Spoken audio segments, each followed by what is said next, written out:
So yeah, you know, Allison was talking about that you had the PRP injection first for the ulnar collateral ligament, UCL, Tommy John ligament injury, and that helped some. But when we did the bone marrow and the PRP, and the bone marrow has cells in it, and the cells are what do the work and do the healing, that made probably a bigger difference. Yes, it did. And I think that I mean, younger people do tend to have better PRP, but PRP isn't cells. It's basically like fertilizer.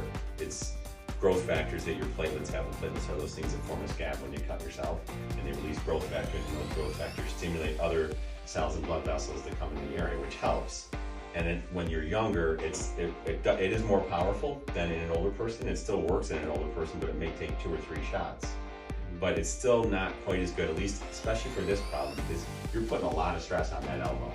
Every time someone throws, they put enough force to tear that ligament. Because there were studies done by Dr. Andrews and Laura Timmerman, who did their fellowship down, their fellowship where I did it with Dr. Andrews. In every throw, there's enough force to tear that ligament. So why doesn't it tear? Because your muscles actually prevent it from tearing. So you had injured the muscle here as well.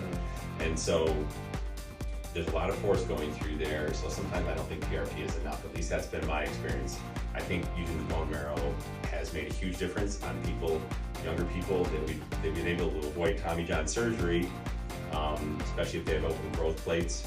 And in our experience, adding bone marrow has made a big difference compared to PRP, and I think Peyton's a good example of it. So that was just my 2 cents on the matter. Great job. Thank you. All right.